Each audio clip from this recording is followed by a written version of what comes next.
Hello दोस्तों, मैं हूं डॉक्टर संदीप गुप्ता, आपका पीडियाट्रिशियन।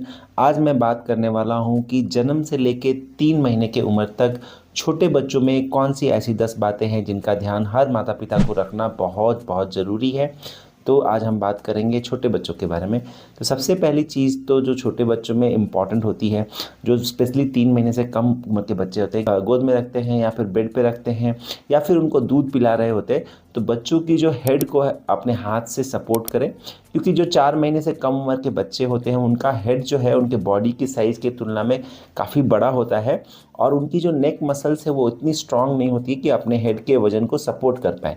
तो ऐसी हालत में जब तक 4 महीने की उम्र में बच्चे की हेड खुद से सीधी नहीं हो जाती, जिसको हम बोलते हैं हेड होल्डिंग, का मतलब ये होता है कि बच्चा अपने हेड को अपने अपने अपने अनुसार घुमा सकता है, अपने हेड के वजन को अपने नेक पे सपोर्ट कर सकता है। तब तक बच्चे को जब भी आप फीड कर रहे हो, बेड पे रख रहे हो या बेड से उठा रहे हो, तो बच्चे की हेड को अपने हाथ से आपको सपोर्ट करना है। ये एक इम्पॉर्टेंट पॉइंट बहुत सारे पेरेंट्स को पता नहीं होती है। दूसरी इम्पॉर्टेंट पॉइंट ये है कि बच्चे को जो ब्रेस्ट फीडिंग करना है वो हमें जन्म के तुरंत बाद जितना जल्दी हो सके स्टार्ट करना है, ताकि बच्चे की मदर के साथ बॉन्डिंग हो पाए। और इनिशियली बच्चे को अगर आप ब्रेस्ट फीड करते हो तो उनको तुरंत न्यूट्रिशन मिल जाता है। और ब्रेस्ट फीडिंग में 2 इम्पॉर्टेंट चीज़ जानना बहुत ज़रूरी है। एक तो हर 2 से 3 घंटे में आपको बच्चे को ब्रेस्ट फीड करना है, और इसमें यह है कि अगर 3 घंटे से ज़्यादा बच्चा सो रहा है तो बच्चे को हल्का सा सहला के, उसके पीठ पे, उसके पैर पे हल्का सा सहला के, हल्की नींद से, आप अगर हल्का नींद से उनको थोड़ा ऊपर ले आते हैं, जगाते हैं, तो बच्चा खुद ब खुद, अगर आप माँ के स्तन पे पकड़ा देते हैं तो बच्चा ब्रेस्ट फीड करना शुरू कर देता है, माँ का दूध लेना शुरू कर देता है। तो इसमें बच्चे को पूरा जगाने की ज़रूरत नहीं है, हल्का जगाने के बाद भी बच्चा ब्रेस्ट फीडिंग करना शुरू कर देता है। तो ये एक इम्पॉर्टेंट डाउट पेरेंट्स को रहता है कि अगर बच्चा 3 घंटे से ज़्यादा सो रहा है तो हम क्या करें। 3 महीने से कम उम्र के बच्चों को हर 2 से 3 घंटे में हमें फीड करना होता है। तो इसलिए अगर बच्चा 3 घंटे से भी ज़्यादा सो रहा है दिन में या रात में, तो उसको हल्का सहला के, हल्का नींद से जगा के आप ब्रेस्ट पे ले सकते हैं, उसको स्तनपान करा सकते हैं या फिर उसको जो भी फीडिंग है वो दे सकते हैं।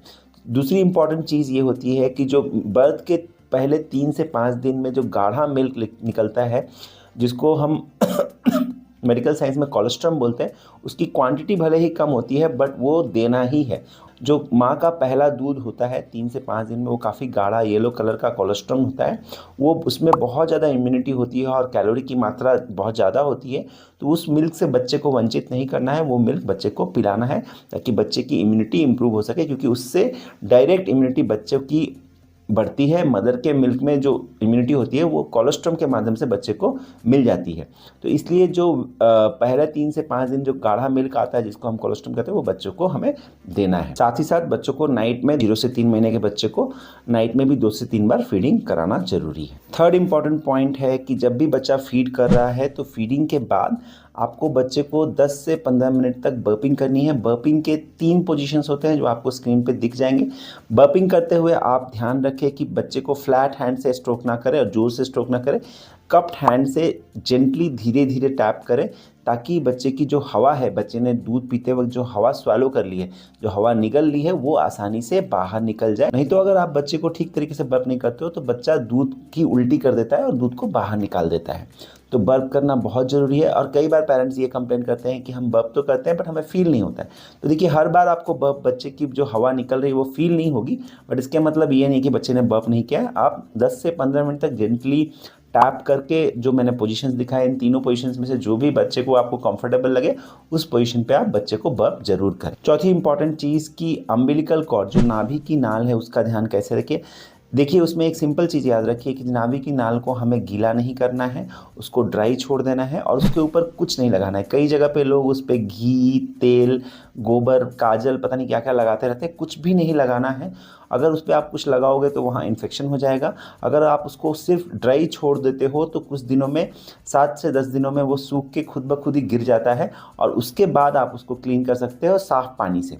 अगर आपको नाभि के ऊपर कुछ लगाना है तो डॉक्टर से बात करके आप नियोस्पोरिन की पाउडर उस पर लगा सकते हो। नाभि की केयर के बारे में मैंने अपने पिछले वीडियो में डिटेल्स में बताया, तो वो वीडियो आप ज़रूर देखें तो आपको उसको सही इन्फॉर्मेशन मिल जाएगी। नेक्स्ट, एक इम्पॉर्टेंट चीज़ आपको ध्यान रखनी है कि बच्चे के आसपास आपको अच्छे से सफाई रखनी है। जब भी बच्चे को आप टच कर रहे हो तो साबुन से पहले आप अपने हाथ धो लें, फिर सुखा के बच्चे को टच करें। कम से कम आप सैनिटाइज़र का यूज़ करें।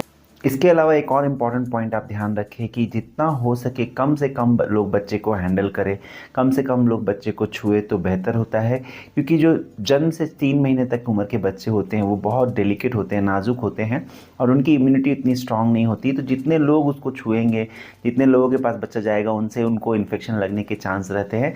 तो कम से कम लोग अगर बच्चे को छुए और उसको हैंडल करें तो ही अच्छा रहता है बच्चे के लिए। नेक्स्ट इंपॉर्टेंट चीज़ है बच्चे को नहलाने के बारे में। तो देखिए, जन्म से 24 घंटे के अंदर पहले आपको बच्चे को नहीं नहलाना है। जन्म होने के पहले 24 घंटे के अंदर बच्चे को नहीं नहलाना है। शुरुआत में ही, जन्म होते ही बच्चे को जो नर्स है या फिर जो बर्थ के टाइम पे केयर टेकर्स हैं वो बच्चे को सफाई करके आपको देते हैं। तो जन्म के 24 घंटे के अंदर बच्चे को नहीं नहलाना है उस समय पे, क्योंकि अगर उस समय पर अगर हम नहलाते हैं तो कई बार ऐसा होता है कि बच्चे को ठंड लग जाती है, हाइपोथर्मिया हो जाता है या फिर हाइपोग्लाइसीमिया होने का चांस रहता है, जिसका मतलब ये होता है कि बच्चे के ब्लड के अंदर शुगर की मात्रा कम हो सकती है। पहले 7 से 10 दिन जब तक नाभि की नाल नहीं गिरती तब तक हमें बच्चे को स्पॉन्ज बाथ करना है, मतलब गीले कपड़े को अच्छे से निचोड़ के हमें बच्चे को पोंछना है। और नहलाते वक्त ध्यान रखें कि बच्चे की जो अंडर द नेक है, ग्रॉइन एरिया है, जो पीठ के पीछे वाली एरिया है, जो बगल वाली एरिया है, जो एक्जिला है, उसकी आप अच्छे से सफाई करें। जहाँ जहाँ मैल जम जाती है उसको हम अच्छे से साफ़ करें। तो ये इम्पॉर्टेंट है। नहलाने के बाद बच्चे को आप तुरंत मसाज कर सकते हैं। मसाज के लिए आप ध्यान रखें कि आप कोई भी अच्छा मॉइस्चराइज़र यूज़ कर सकते हैं या फिर चाहे तो आप कोकोनट ऑयल से मसाज कर सकते हैं। ऑयल मसाज गर्मी के दिनों में बच्चे को नहलाने के पहले करना है, और अगर सर्दी के दिन में आप कर रहे हैं तो नहलाने के बाद ऑयल मसाज करना है।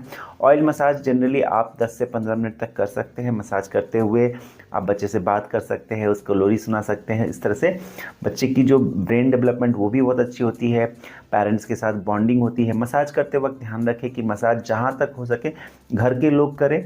मसाज को बहुत जेंटली करें, ज़ोर ज़ोर से बॉडी पार्ट्स को मोड़ मोड़ के या बच्चे को उछाल के मसाज ना करें, उससे बच्चे को नुकसान होने का रिस्क रहता है। बच्चों को मसाज देने का शुरुआत आप तब करें जब बच्चे की नाभि की नाल गिर जाए। 7 से 10 दिन का जब बच्चा हो जाता है तो नाभि की नाल गिर जाती है, अम्बिलिकल कॉर्ड गिर जाती है, उसके बाद से आप बच्चों को मसाज देना शुरू कर सकते हैं। नेक्स्ट इंपॉर्टेंट पॉइंट है बच्चों के डायपर के बारे में। डायपर के बारे में मैंने एक अलग से वीडियो बना दिया, उसमें आपको डिटेल्स इन्फॉर्मेशन मिल जाएगी।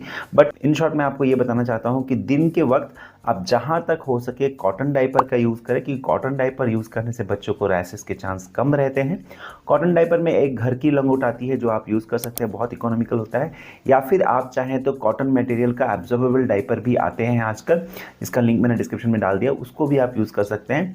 जब आप बच्चे को बाहर लेके जाते हैं या फिर नाइट में आप बच्चा जब सोता है, चाहते हैं कि बच्चा डिस्टर्ब ना हो, उसकी स्लीप डिस्टर्ब ना हो, उस टाइम पे आप चाहें तो डिस्पोजेबल डायपर का यूज़ करें। और अगर डायपर एरिया में कभी भी थोड़े भी रैश आते हैं तो आप डायपर रैश क्रीम का यूज़ कर सकते हैं, ताकि बच्चे को ज़्यादा डायपर रैश डेवलप ना हो। क्योंकि डायपर रैश डेवलप होने से बच्चे को बहुत इरिटेशन और दर्द होता है, तो उसको प्रिवेंट करने के लिए रेगुलरली आप चाहें तो डायपर रैश क्रीम का यूज़ कर सकते हैं। नेक्स्ट इंपॉर्टेंट पॉइंट है बच्चों की मोशन के बारे में। तो देखिए, 0 से 3 महीने के बच्चे जो स्पेशली माँ का दूध पी रहे होते हैं, उनको 6 से 8 बार सेमी सॉलिड मोशन करना बहुत नॉर्मल है।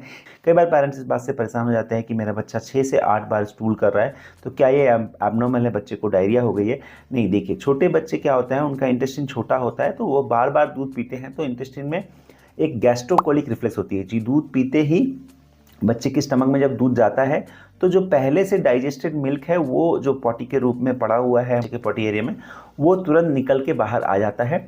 तो कई बार बच्चा दूध पीते हुए या फिर दूध पीने के तुरंत बाद पॉटी कर देता है और दिन में 6 से 8 बार पॉटी करता है, तो इससे आपको डरने की ज़रूरत नहीं है। अगर पॉटी में ब्लड है या फिर पॉटी एकदम पानी की तरह लिक्विड हो रहा है, तभी आपको परेशान होने की ज़रूरत है, वरना दिन में 6 से 8 बार पॉटी होना 0 से 3 महीने के बच्चे के लिए काफ़ी सामान्य बात है। ये अक्सर ऐसा देखा जाता है। और कई बार ऐसे भी होता है कि बच्चे 3-4 दिन में एक बार पॉटी करते हैं। वो पॉटी भी अगर बच्चा आसानी से पास कर रहा है, उसमें हार्ड पॉटी नहीं हो रही है या ब्लड नहीं आ रहा है, तो उसमें भी आपको डरने की कोई ज़रूरत नहीं है। लास्ट जो इम्पॉर्टेंट पॉइंट है वो बच्चों की नींद के बारे में। देखिए, छोटे बच्चे हैं वो अक्सर बहुत लंबा सोते हैं। दिन में 14 से 17 घंटे सोना 0 से 3 महीने के बच्चों के लिए काफ़ी सामान्य बात है। बच्चा दूध पीता है, उसके बाद सो जाता है, ये काफ़ी नॉर्मल चीज़ है। तो बच्चे को इस टाइम पे नींद होना बहुत इंपॉर्टेंट है, क्योंकि नींद के टाइम पे ही बच्चे की जो ग्रोथ हार्मोन है वो रिलीज़ होती है। तो बच्चे की जो नींद की इन्वायरमेंट है उसको काफ़ी कंफर्टेबल रखें, नॉइज़ फ्री रखें, लाइट फ्री रखें, ताकि बच्चा बच्चा कंफर्टेबली सोए, और नींद में अगर बच्चा 3 घंटे से ज़्यादा है तो हल्का सहला के आप बच्चे को ब्रेस्ट फीड करके फिर से सुला सकते हैं।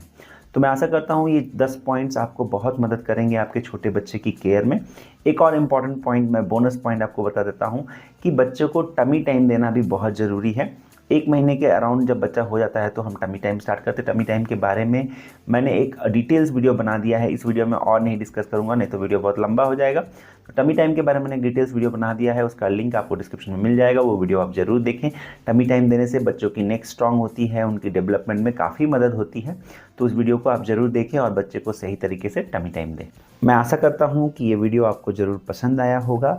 अगर इस वीडियो की जानकारी से आपको कोई भी मदद मिली है तो दूसरे पेरेंट्स के साथ ज़रूर शेयर करें, चैनल को सब्सक्राइब करें, बेल आइकन को प्रेस करना ना भूलें, क्योंकि आगे चल के भी हम बच्चों की हेल्थ के रिलेटेड बहुत सारे इंपॉर्टेंट वीडियो लाने वाले हैं, तो उसकी नोटिफिकेशन आपको मिलती रहेगी अगर आप बेल आइकन को प्रेस करते हैं। Thank you. इस वीडियो में दी गई सारी जानकारी और सुझाव सामान्य स्वास्थ्य जानकारी है। किसी भी सुझाव का उपयोग करने से पहले अपने डॉक्टर की एडवाइस या सहमति जरूर लें।